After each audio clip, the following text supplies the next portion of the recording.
여러분, 만약 북한이 스스로 우리가 했다고 자랑하는 기사를 공개적으로 실었다면 어떻게 되는 걸까요?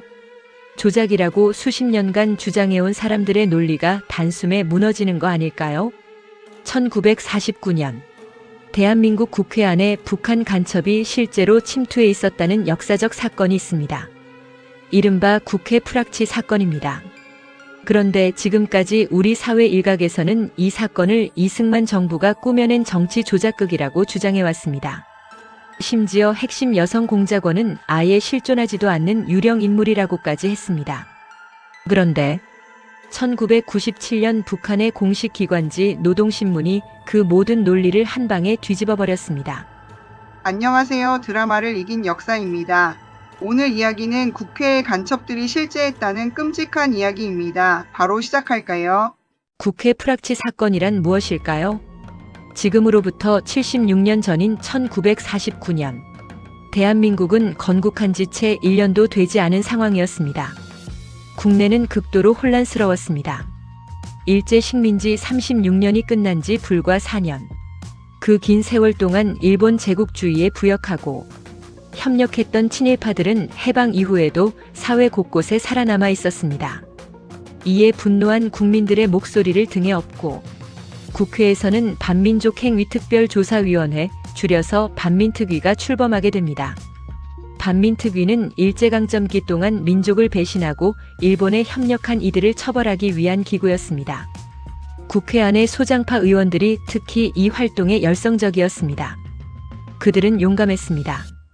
당시 사회적 기득권을 쥐고 있던 세력들을 향해 직접적으로 목소리를 높였습니다. 친일파를 반드시 청산해야 한다고, 과거를 제대로 청산하지 않으면 대한민국은 진정한 독립국가가 될 수 없다고. 그런데 그 목소리 높이던 소장파 의원들이 1949년 느닷없이 북한 간첩 혐의로 체포되기 시작합니다. 국회 안에 북한이 심어둔 프락치, 즉 비밀 공작원이 있었다는 것이었습니다.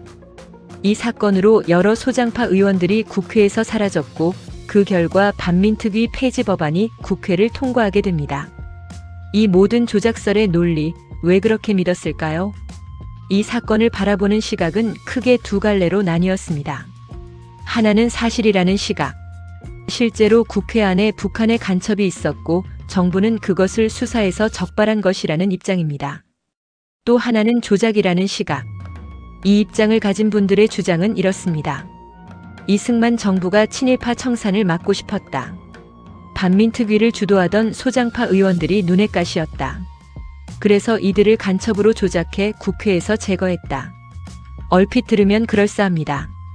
당시 이승만 정부가 반민특위의 비협조적이었던 것도 역사적 사실이고 소장파 의원들이 친일파 청산에 앞장섰던 것도 사실이니까요.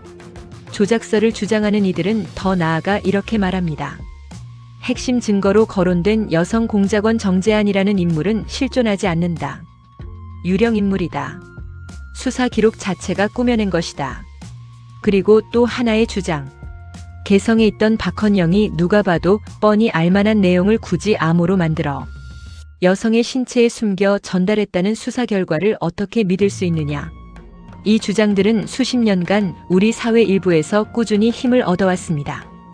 그런데 1997년 북한 스스로가 이 모든 논리를 산산조각 내는 일이 벌어집니다. 북한 노동신문이 뒤집은 진실. 1997년 5월 26일 북한의 공식 정권 기관지인 노동신문에 한 편의 기사가 실립니다. 제목을 풀어 쓰자면 이런 내용이었습니다. 통일혁명 열사 신념과 절개를 끝까지 지킨 투사에 결정된 표창을 보고 처음 보면 북한 특유의 선전 기사처럼 보입니다. 하지만 그 안을 들여다보면 충격적인 내용이 담겨 있었습니다. 그 기사에 등장한 이름, 성시백. 성시백은 북한 노동당 소속의 고급 간첩이었습니다. 그는 남한에서 거액의 공작 자금을 주무르며 국회의원을 비롯한 사회 지도층 인사들을 직접 매수하고 포섭한 인물입니다. 북한 정권은 이 기사를 통해 성시백의 활동을 자랑했습니다. 자신들의 공작원이 남한 국회에서 이런 활동을 했다고 스스로 공개적으로 밝힌 것입니다. 이것이 무엇을 의미하는지 아십니까? 수십 년간 조작이라고 주장해온 사람들의 논리가 다름 아닌 북한 정권 스스로에 의해 부정된 것입니다. 조작설 지지자들은 줄곧 이렇게 말했습니다. 이건 이승만 정부가 꾸민 이야기다. 그런데 북한이 직접 나서서 아니다. 우리가 한 것이다. 우리 용사가 잘 싸웠다고 공개적으로 선언해버린 겁니다. 적이 스스로 자백한 것입니다. 유령이라던 정재한, 그녀는 실존했던 인물이었죠. 조작설의 또 다른 핵심 주장은 여성 공작원 정재한에 관한 것이었습니다. 그녀는 실존하지 않는다. 수사관들이 만들어낸 유령인물이다. 이 주장은 꽤 오랫동안 일부 사람들에게 설득력 있게 받아들여졌습니다. 그런데 당시 정재한을 직접 신문했던 김총경의 수사 기록을 들여다보면 전혀 다른 이야기가 펼쳐집니다. 기록에는 이런 내용이 담겨 있습니다. 정재한, 고향 출신, 14살의 이시성의 남성과 결혼, 28배 서울로 이사옴, 30살의 과부가 됨, 이후 빈대떡 노점상을 하며 찢어지게 가난하게 살았음. 그러던 중 1947년 10월 하순 남로당원이 찾아옵니다. 집을 구해주겠다. 생활을 보장해주겠다. 대신 남북 연락 역할을 해보라. 가난에 지친 그녀는 결국 이에 응했습니다. 서울 종로구 도렴동을 거점으로 남북 간 연락 활동을 시작했습니다. 이 기록은 너무나 구체적입니다. 결혼 나이, 서울 이주 시기, 과부가 된 나이, 직업, 포섭된 시기와 장소, 거점이 된 주소까지. 유령 인물을 만들어내려면 이렇게까지 세밀하게 만들 이유가 없습니다. 오히려 이런 구체성이야말로 실존 인물임을 보여주는 가장 강력한 증거입니다. 여간첩 정재한의 신체에 숨겨진 비밀 문서의 진실은 무엇일까요? 또 하나의 조작설 근거가 있었습니다. 개성에 있던 박헌영이 누구나 뻔히 알 수 있는 내용을 굳이 암호로 만들어 여성의 신체, 은밀한 부위에 숨겨 전달했다는 것을 어떻게 믿을 수 있느냐는 주장이었습니다. 얼핏 보면 황당하게 들릴 수 있습니다. 실제로 이 부분은 많은 사람들이 설마 그런 방식으로 정보를 전달했겠냐며 의심하게 만든 대목이기도 했습니다. 그런데 정재한에게서 압수된 비밀 문서, 그 안에 담긴 내용이 모든 의심을 종식시킵니다. 그 문서에는 이런 내용들이 적혀 있었습니다. 핵심 인물들로 구성된 조직 현황, 소비된 공작 자금의 총액, 누가 얼마나 열성적으로 활동하며 몇 명을 포섭했는지, 누구는 6명을 담당하고 있는데 그중 반동적인 성향을 보이는 한 명을 어떻게 처리했는지. 이것은 신문에 절대 낼 수 없는 내용들이었습니다. 공개 자료나 이미 알려진 정보들을 짜깁기한 것이 아니었습니다. 오직 조직 내부의 핵심 인물만이 알 수 있는 은밀하고 구체적인 활동 내역들이었습니다. 수사 기록에는 그 문서를 발견하는 과정도 담겨 있습니다. 수사관이 정재한에게 말했습니다. 우리는 차마 당신 몸에 손을 댈 수가 없습니다. 스스로 꺼내 보여주십시오. 그 말이 떨어지자 정재한은 체념한 듯 생리대처럼 하고 있던 것을 속 옷에서 꺼냈습니다. 그것이 바로 수사관들이 오랫동안 추적해왔던 연락 문건이었습니다. 꾸며낸 이야기가 이렇게까지 구체적이고 세밀할 수 있을까요? 자, 이제 역사를 바라보는 두 가지 함정을 보겠습니다. 이쯤에서 저는 잠깐 멈추고 싶습니다. 국회 프락치 사건과 반민특위 폐지, 친일파 청산 문제. 이것들은 서로 별개의 사안으로 바라봐야 합니다. 첫 번째 함정은 결과론적 해석입니다. 국회 프락치 사건의 결과로 반민특위가 무력화된 것은 사실입니다. 그리고 그것이 우리 역사에 씻기 어려운 상처를 남긴 것도 사실입니다. 하지만 결과가 나쁘다고 해서 그 과정이 모두 조작이었다고 말할 수는 없습니다. 어떤 사건이 누군가에게 유리하게 작용했다고 해서 그 사건이 조작이라는 증거가 되지는 않습니다. 두 번째 함정은 불편한 진실 회피입니다. 친일파 청산을 주장하던 소장파 의원들이 동시에 북한의 영향력 아래 있었을 가능성을 인정하지 않으려는 심리입니다. 하지만 역사는 우리가 원하는 방향으로만 흘러가지 않습니다. 좋은 주장을 한 사람이 나쁜 세력과 연루될 수도 있고 나쁜 결과가 진짜 사건으로부터 비롯될 수도 있습니다. 역사를 이분법으로만 바라보면 진실은 영원히 보이지 않습니다.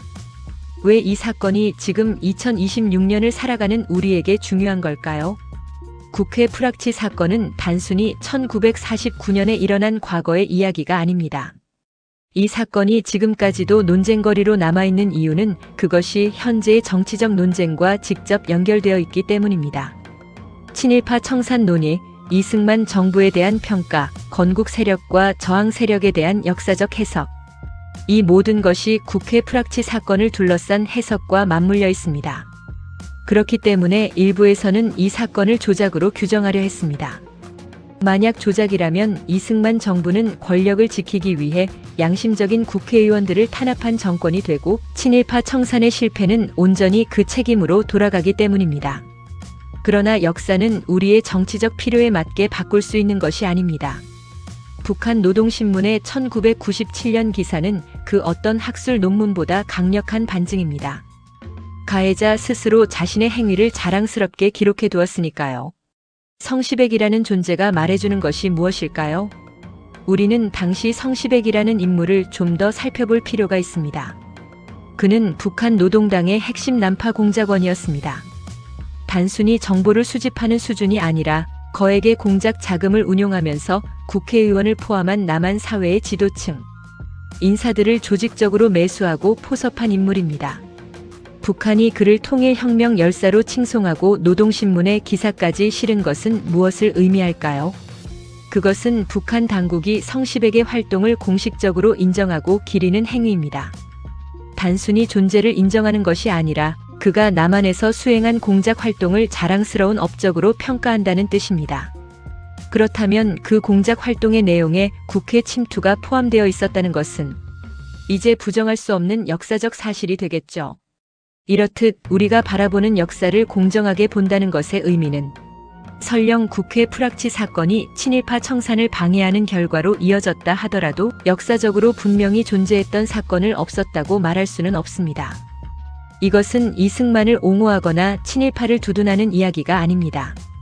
역사는 우리 편의 서사에 맞는 사건만 사실로 받아들이고 불편한 사실은 조작이라 외쳐서는 안 된다는 이야기입니다.